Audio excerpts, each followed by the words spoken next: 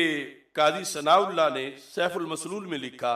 Fuse و برکات کارخانہ ولایت کہ از جناب الہی بر اولیاء اللہ نازل می شود، اول بر یک شخص نازل می شود و ازا شخص قسمت شدہ بہر یک از اولیاء اثر موافق مرتبہ و بحسب استعداد می رسد، کہ ولایت میں کارخانہ ولایت کے جو فیوز و برکات ہیں اللہ کی بارگاہ سے جو اولیاء اللہ پر نازل ہوتے ہیں، تو طریقہ کیا ہے؟ قاضی ثناء اللہ نے کہا طریقہ یہ ہے کہ پہلے یہ سارے ایک شخص پہ نازل ہوتے ہیں، پہلے ایک شخص پہ اترتے ہیں اور وہ شخص جو ہے وہ آگے تقسیم کرتا ہے، اولیاء وقت میں سے ہر ایک کو اس کے مرتبہ اور استعداد کے مطابق وہ آگے فیض پہنچاتا ہے۔ اللہ کی طرف سے ایک ہستی پر آتے ہیں اور وہ ہستی پھر وقت کے جو ولی ہیں ان کی استعداد کے مطابق اور ان کے مرتبے کے مطابق فیوز و برکات ان ولیوں کو وہ ہستی تقسیم کرتی ہے۔ کہتے ہیں ہیچ کس از اولیاء اللہ،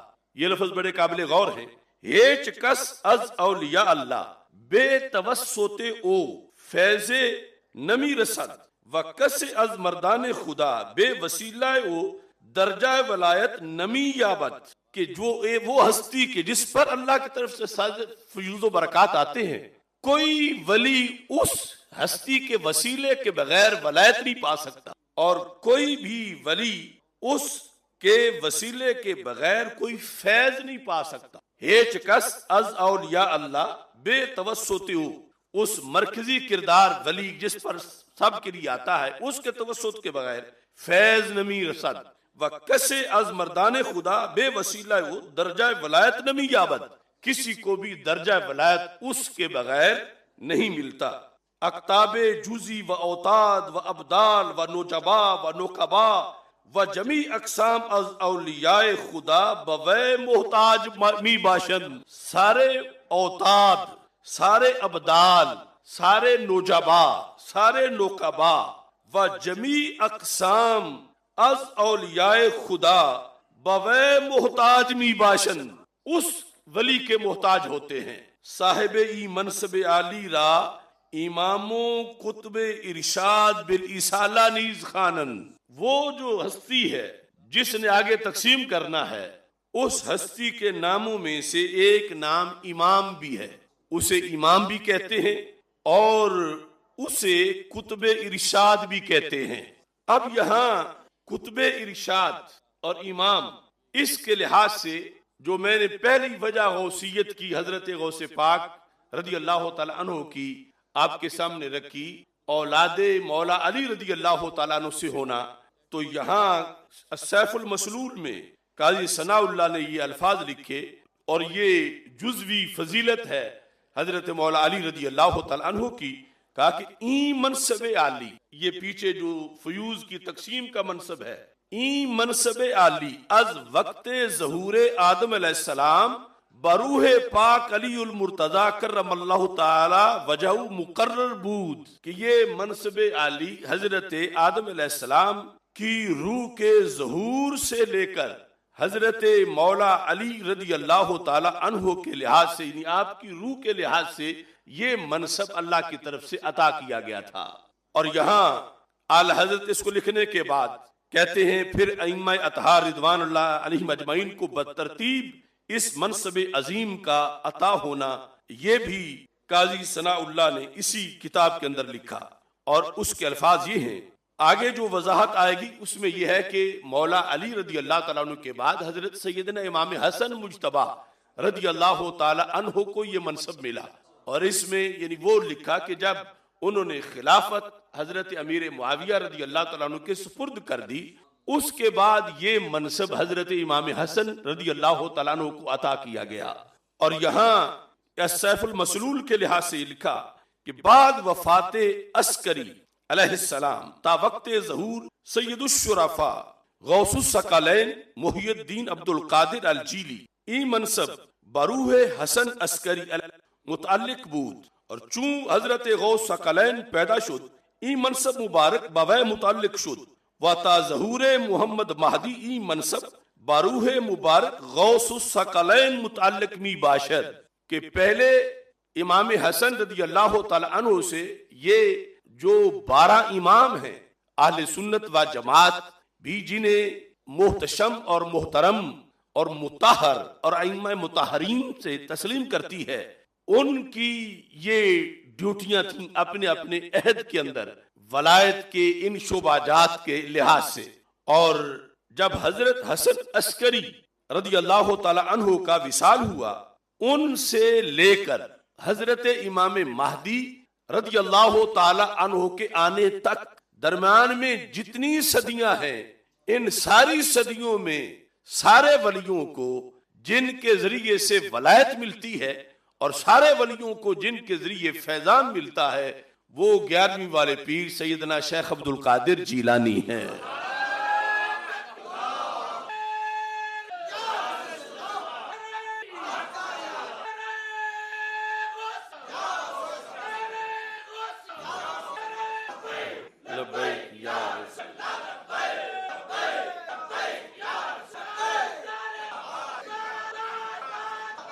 تو فتاوی رضویہ شریف جلد نمبر 9 صفحہ نمبر 811 پر اعلی حضرت پھر سیف مسلول کی یہ عبارت لکھتے ہیں کہ چون حضرت غوث ثقلین پیدا شد، جب حضرت غوث الثقلین، ثقلین سے مراد ہے جن و انس، یعنی جنوں کے بھی غوث اور انسانوں کے بھی غوث، کہ جب حضرت غوث الثقلین پیدا شد، این منصب مبارک، یہ منصب مبارک کون سا کہ جن پر ساری برکات اترتی ہیں اور وہ سارے ولیوں میں تقسیم کرتے ہیں، اور فیض بھی ان کے ذریعے کے بغیر نہیں پایا جا سکتا اور ولایت بھی ان کے بغیر نہیں پائی جا سکتی، یہ منصب مبارک بوے متعلق شد، حضرت غوث پاک کے ساتھ منسلک ہوا، وتا ظہور محمد مہدی، این منصب بروح مبارک غوث الثقلین متعلق باشد، کہ حضرت امام مہدی کے آنے تک جو قرب قیامت میں آئیں گے، اس سے پہلے ساری صدیوں میں قطب الاصالہ کا منصب اور غوث الاغیاث کا منصب اور غوث اعظم کا منصب یہ حضرت سیدنا شیخ عبد القادر جیلانی رحمت اللہ علیہ کے ساتھ خاص ہے۔ اس مقام پر اعلی حضرت فاضل بریلوی رحمت اللہ علیہ نے پھر مجدد صاحب کا فرمان بھی پیش کیا، اور خصوصی طور پر مکتوبات شریف جو جلد نمبر 2 ہے اس کے اندر اس کی وضاحت ہے، اور اس کے علاوہ تفسیروں میں سے حضرت محمود آلوسی بغدادی ان کی تفسیر کے اندر بھی یہ موجود ہے کہ قطب الاصالہ ان ساری صدیوں میں حضرت غوث پاک رضی اللہ تعالی عنہ۔ تو مکتوبات شریف کی جلد نمبر 2 میں مکتوب نمبر 123 اس کے اندر یہ وضاحت ہے، اب یہ بھی فارسی میں ہے تو تھوڑی سی مشکل تجھے برداشت کرنی پڑے گی۔ صفحہ نمبر 144 دفتر سوم حصہ نہم مکتوبات امام ربانی جلد نمبر 2 123 مکتوب یہ لکھا ہے، در آثار این بزرگواراں و ہم چنی بعد از ارتحال ایشاں، ان بزرگوار یعنی ائمہ اہل بیت کے زمانے میں اور ان کے وصال کے بعد ایشاں ہر کرا فیض و ہدایت میرسد، جنہیں بھی فیض ملتا ہے اور جنہیں بھی ہدایت ملتا بتوسط این بزرگاں بودا، ان بزرگوں کے وسیلے سے وہ سب کچھ ہوتا ہے، و بحلولت ایشانان ہر چند اکتاب و نجبائے وقت بودا باشن و ملاز و ملجا ہما ایشاں بودان، چی اطراف را غیر از لحوق بمرکز چارانیس، تا آن کے نوبت بحضرت شیخ عبد القادر جیلانی قدس سرہ میرسد، کہ وہ فیوز و برکات جو ائمہ اہل بیت کے ذریعے تقسیم ہوتے رہے، چلتے چلتے یہ نوبت، یہ باری، یہ منصب حضرت شیخ عبد القادر جیلانی قدس سر العزیز تک پہنچا، وچون نوبت بائیں بزرگوار شد، منصب مذکورہ باؤ قدس سرہ مفوض گشت، جب زمانہ حضرت غوث پاک رضی اللہ تعالیٰ عنہ کا آ گیا تو پھر کیا ہوا، منصب مذکورہ منصب یعنی وہ قطب الاصالہ کا، کہ جن کے ذریعے ولایت تقسیم ہوتی ہے یا ہدایت تقسیم ہوتی، مفوض